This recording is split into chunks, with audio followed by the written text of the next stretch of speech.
안녕하십니까. 황태순 TV의 황태순. 김현광입니다. 네, 오늘 2019년 7월 12일 한일 간의 이른바 경제 전쟁이 시작된 지 이제 일주일이 넘었습니다. 네. 그야말로 서로 대포를 쏘고 미사일을 쏘고 하는 일만 없었지 한일 간에는 그 어느 때보다 뜨거운 전쟁이 벌어지고 있습니다. 그래요. 이거 뭐 한일 관계가 이렇게 나빴던 기억은 뭐 제가 살아오는 동안 없었던 것 같습니다. 네?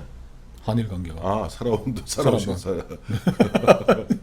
아니 그렇지는 않습니다. 네. 오늘 뭐 제목하고도 연결되는 겁니다만은 그때는 김영광 실장은 아마 10살쯤 됐을 10살? 아니 12살 됐겠군요. 1974년에 1974년 8월 15일 그날 유경수 여사가 문세광의 총탄에 맞고 돌아가십니다. 그렇죠. 제1교포. 제1교포 문세광 조총련계 제1교포 문세광의 흉탄에 맞고 유경수 여사가 돌아가시고 예. 그때 보면 한일 간에는 그야말로 전쟁 일보 직전이었습니다. 그래서 심지어는 박정희 대통령이 자 국교를 끊어라. 그리고 도쿄를 폭격하라. 라고 그건까지 했다는 증언이 남아 있습니다. 그렇죠. 그때 참 최악이었는데. 네. 근데 그 전해는 더 나빴어요. 이제 더 나빴다는 거는 일본적 감정은 어마어마했던 거죠. 1973년이죠. 자, 우리가 다시 한번 우리 역사 오늘 이 평행 이론이기 때문에 지금과 1973년, 74년 그러니까 지금부터 뭐 40한 그러니까 4, 5년 전 하고 서로 좀 왔다 갔다 합니다.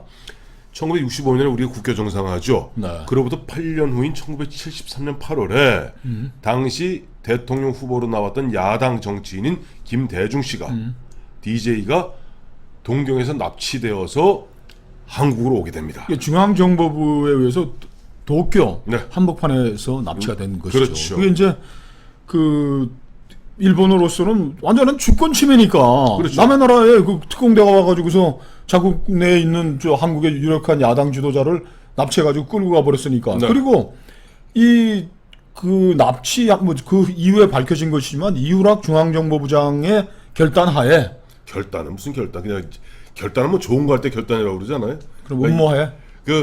이우락 그 당시 정치적으로 위기에 몰렸던 이우락 부장이 한 건 크게 하려고 당시 저쪽 동경에서 한민통하고 연계되는 그런 활동을 반정부 활동하던 DJ를 납치해오는 겁니다. 그 이제 나중에 김대중 내란음모 사건의 가장 핵심인 바로 한민통과의 연계는 그렇죠. 이미 73년 그때부터 뭐 이어져 왔던 것인데 그렇죠. 김대중 씨로서야 뭐 자기 기본권까지 다 제한당하고 하니까 네. 적과라도 손을 잡을 수밖에 없는 상황이었고 네. 이때 그 지금도 아직까지도 미스테리로 남아 있는 게 이걸 납치해 가지고서 그 도쿄니까 이제 북으로 올라와 가지고서 네. 이제 그 중정 공작선에 태워 가지고 가는데 네. 이제 김대중 씨는 지금까지 뭐 돌아가시기 전까지 계속 구조조 하나 했죠. 지금 그 사람들이 자기를 그 비닐포대에 넣어 가지고서 죽이려고 그 배에 가지고 있는데 어느 순간인지 모르겠지만 현해탄을 건너갈 그 무렵에 비행기가 다가와서 이제 서치라이트를 비추면서 자기를 찾고 하고 했는데 그게 미 CIA가 나를 구해준 것이다라고 했고 나중에 조한 미국 대사했던 그레그 씨가 그 당시에 그 일본 쪽에 저 CIA로 와 있었는데 뭐 그 얘기에 대해서 뭐 묵시적으로 동조하는 듯한 그런 것도 있었습니다. 여하튼 그래서 김대중 씨를 현해탄에서 죽이지도 못하고. 그건 솔직히 말해서 중요한 게 아니에요. 아니, 하여튼 오케이. 자, 다시 돌아와서 그래서 하다 보니까 동교동 집에다 갖다 놓고 풀어다 주고 끝이 난 거예요. 그러니까 일본 정부에서 발칵 뒤집어진 겁니다.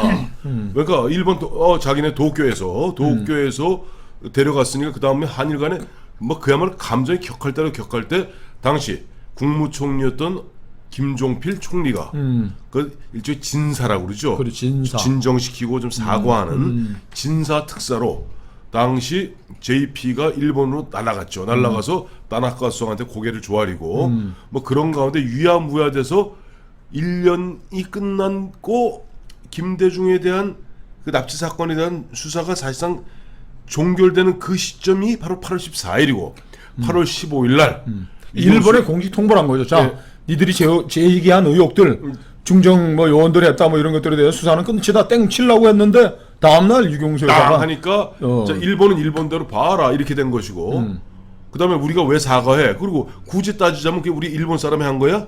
너 조총련이 한 거 아니야? 조총련 계열의 제일 교포가 일본 사람도 아니고 일본 사람도 아닌데. 니네 나라 땅에 가서 니네들이 경호를 잘 못해가지고 이게 저 포스트 레이디가 죽었는데 왜 우리한테 난리냐? 근데 한국 정부도 얘기가 다르죠. 이거죠. 야 봐라. 왜 근데 문세관이가 그 총을 어디서 구했니? 오사카 파출소에서 파출소 훔쳤다는 거 아니야. 그럼 너희가 그거 갖다가 너희가 그 경비를 잘못하는 바람에 문세관이가 총을 훔쳐갖고 와서 우리나라 영부인을 죽였으니 너희 사과해야 될 거 아니야. 사과해야 된다는 거죠. 자, 그런데 일본은 사과하니 많이 아니 이런 가운데 박정희 대통령이 경로에서 그때 이제 중재에 나섰던 것이 무임소 장관, 저기 말하는 정무장관했던 이병희 씨하고 나중에 이제 뭐 저 국회부장님 최영철 이런 분들이 이제 중간에서 하고 특사로 가는 거예요. 특사로 가서 그렇죠. 그 분위기를 전하는 겁니다. 네. 대통령이 경로했다. 그다음에 심지어는 그러니까 일본에서 일본 중요한이 물어봤다는 거 아니에요. 아니 우리의 정보에 따르면은 박정희 대통령이 그야말로 뭐 전쟁도 불사한다는데라고 했을 때 이병희 장관은 돌아가셨습니다만은 아니 우리 내부에서는 대마도를 때리고 동경을 폭격하자는 이야기가 있다. 근데 그걸 박정희 대통령이 명시는 안 했어요. 하지만 당시 청와대에 함께 근무했던 다른 사람들 입장에서는 박 대통령이 그냥 경로해서 자 이쯤 되면은 우리가 더 이상 일본한테 기댈 바 없다. 그렇죠. 그러니까 대마도 때리고 동경도 동경 폭파해라. 동경을 폭격하라. 우리 그 당시에 F-4D 팬텀이 있었거든요. 근데 의외로 네. 특사들이 가서 깜짝 놀랐던 것은 네. 우리 국내에서는 뭐 막 끌어오른 거죠. 일본이 또 일본은 그때 굉장히 친공산주의, 친좌익적이었습니다. 그 당시에 네. 70년대 분위기는 아니 조총련들 말이야 북한 간첩들 뭐 몰래 밀항선으로도 들락거리고 거기서 우리나라 규탄하는 그 반 대한민국 활동하는 것도 그냥 좌시하고 부추기고 니들이 막 이러다가 니들 오사카에 살고 있는 그 조총련 애가 와서 청년이 와서 우리 저 국모를 죽였는데 니들이 이럴 수 있냐고 한국 내에서는 그때 뭐 데모도 많이 했어요. 관제 데모도 하고 막 온 나라가 시끄러웠는데 저희도 고등학교 때 보면은 공설운동장 가서 한분 또 누가 손가락 자르고 또 손가락 도끼 혈서 쓰고 혈서 쓰고 그랬어요. 그런데 의외로 이병희 씨나 최영철 씨가 특사로 와서 만난 일본 조야는 싸늘하다 그런 거 있잖아요. 네. 싸늘하다. 네. 야, 뭐 니들이 뭐 김대중 사건에 대해서 사과도 안 하고 뭐 수사 종결했다 그러면서 중앙정보가 한 증거를 우리가 지문까지 찾아가지고 줬는데 네. 처벌도 안 하고 하는데 우리가 뭐 파출소에서 그 총 훔쳐간 거야 그놈이고 니들은 막 경호도 안 하냐 그 장충체육관에서 그거 했으면 될 걸. 장충체육은 아니고 국립극장에서 경호 못 해가지고 한 놈 그때 그래서 종로경찰서인가 구속되고 그랬죠. 아니 내 기억나는 게 박종규가 경호시 천하의 박종규가 14년 만에 날아가고 장봉화양이라고 합창단으로 나와 있던 여고생이 총에 맞아 죽고 뭐 우리 많이 나오잖아요. 보면 그 박상범 나중에 경호실장 박상범 씨가 쫙 총 뽑고 나오고 어쨌든 그래서 사실은 거의 일본도 그렇고 한국도 그렇고 충돌해서 이제 끝장을 볼 순간이에요. 그렇죠. 어떻게 풀렸어요? 그래가지고 이제 최영철 씨가 의원이 네. 일본 얘기를 가서 이제 박 대통령한테 관저에 가서 전한 거예요. 대통령은 박 대통령 기자 등등 야 저 새끼들을 국교 단절을 하고 동경을 폭격해서라도 우리의 이 한을 풀자 이렇게 이러는데 최영철 씨가 진심으로 이제 얘기를 한 거예요. 각하 뜻은 정말 뭐 아내를 잃은 그 뭐 마음까지 포함해서 제가 가서 얘기를 해보면 일본 사람들은 꼼짝도 안 합니다. 김대중부터 사과하라고 하는데 어떻게 하면 좋겠습니까? 박 대통령이 또 엉엉 울었다는 거 아니에요. 야, 최영 그러냐? 나는 뭐 그런 줄 일본 놈들이 그럴 줄 알았는데 내 진짜 그럴 줄 몰랐다 그러면서 박 대통령이 다나카 수상한테 보낼 친서를 이제 구술을 해준 거예요. 구술. 한번 이게 기록으로 남아 있습니다. 그 기록으로 남아 있으니까 한번 어디 있죠? 근데 이게 박 대통령이 야, 이 새끼들 니는 안 하면 협박이 아니고 자기의 슬픈 마음을 구구절절히 다나카 수상한테 호소를 한 거야. 이게 졸제 황태순 TV에서 박정희 대통령 나레이션은 또 제가 늘 하게 됩니다. 그래. 최영, 다나카 수상을 직접 만나게 절대 중간에 사람을 넣지 마라.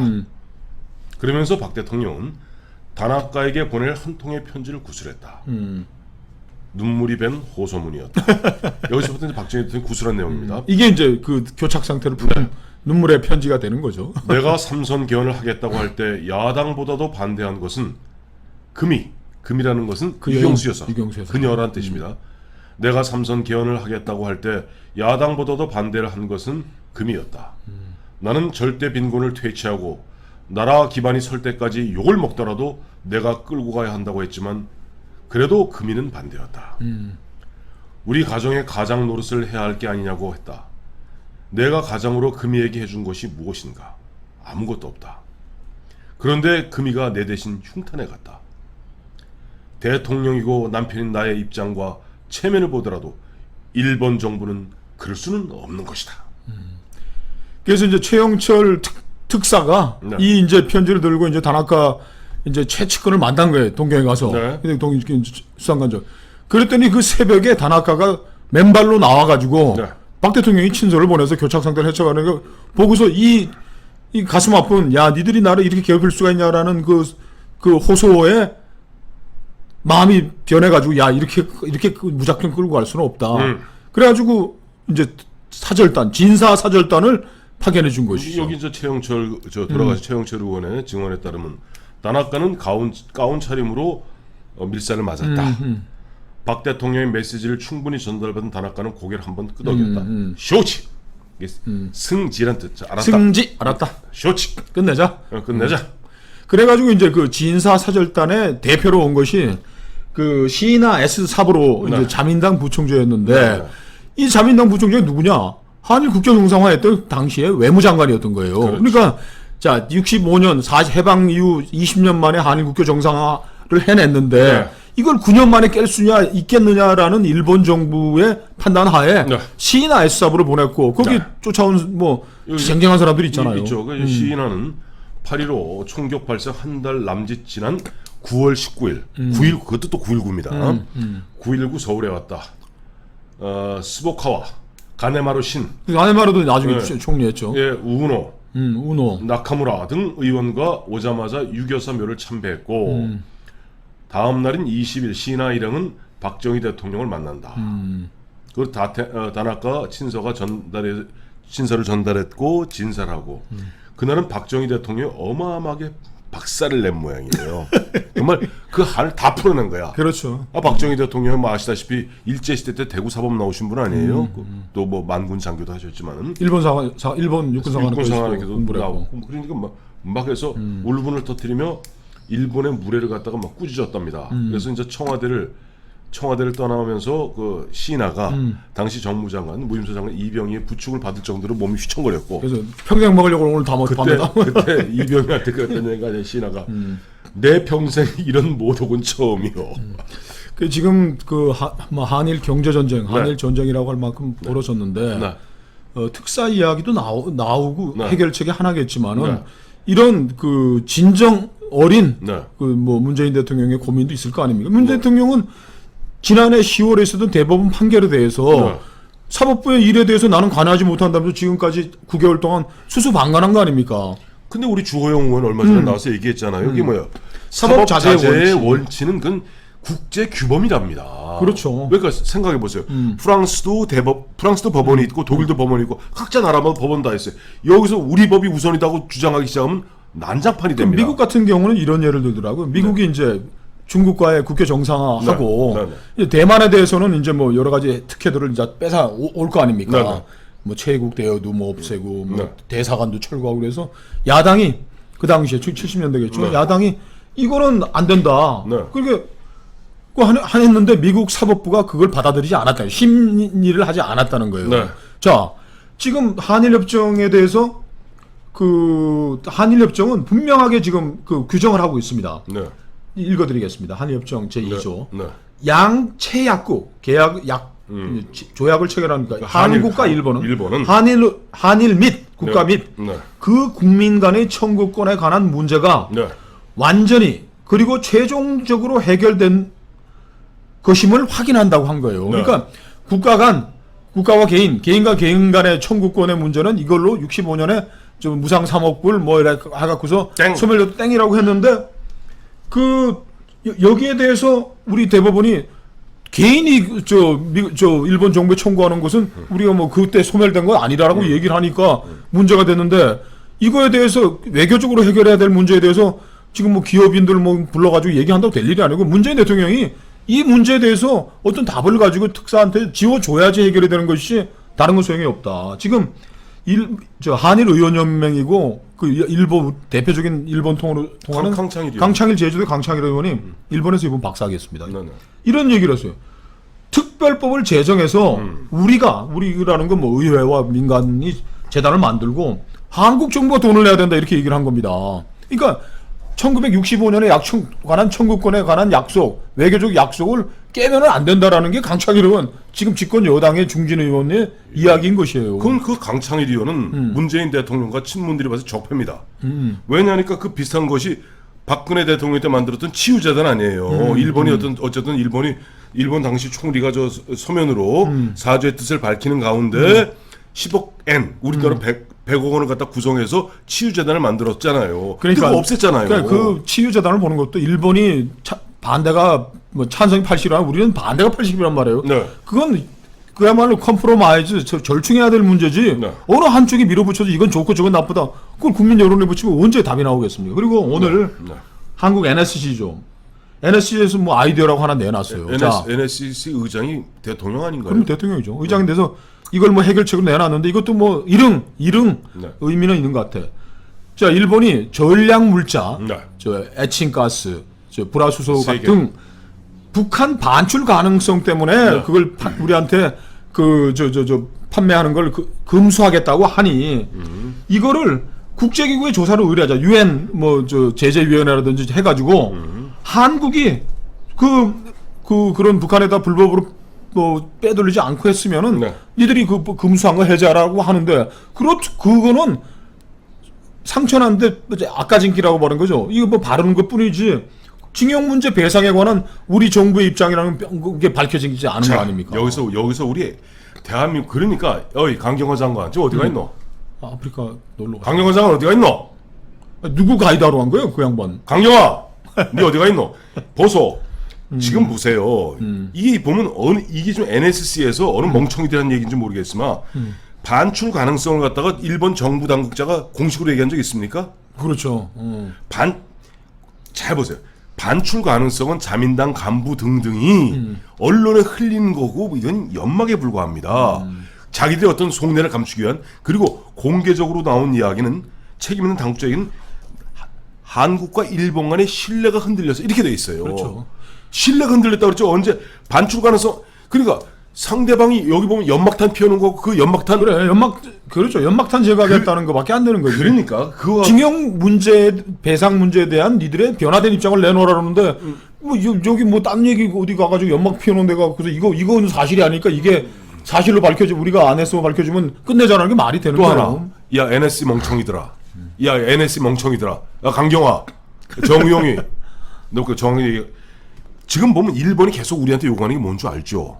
보면 자 아까 얘기하셨던 당시 그 1965년에 한일협정에 그 협정을 갖고 너희들이 해석이 다르니까 그러면 중재위원회 제3자 그게 3조에 있어요. 이것이 서로 의견이 다를 경우는 중재기구를 가서 중재를 받아보자 그러는데 우리가 그걸 안 하려고 그러잖아요. 우리는 안 하려고 하면서 이거 연막탄 갖고는 또 제3자한테 하자 그러면 일본이 당장 뭐라고 그러게 나오겠어요. 그거부터 하자 그럴 거 아닙니까? 이 멍청이들아. 아이고 참. 대표 일단 뭐 전쟁 상태니까 우리가 우리 정부 입장을 좀 뭐 많이 생각을 해줘야 되는 것이고 그러나 1974년 조청년 청년 문세강의 유경수에서 시해 사건을 풀었던 것처럼 박정희 대통령이 간곡하게 자신과 우리 정부의 입장을 설명함으로 해서 했던 DJ 납치 사건과 이 문제를 원만하게 수배했던 것처럼 이거 나서야 될 거는 문재인 대통령이 이 문제 사법 자제의 원칙과 우리 대법원의 판결과 한일 협정과는 어떻게 연결돼야 되는지 자기의 성숙한 성숙하게 머릿속에 정리하고 자기의 입장을 내놔야지 문제가 해결되는 거지. 뒷구멍에 지금 숨어가지고 강경화는 아프리카 가고. 자, 이낙연이 또 어디 갔어요? 몰라 거기도 저 키르기스탄인가 근데 어쨌든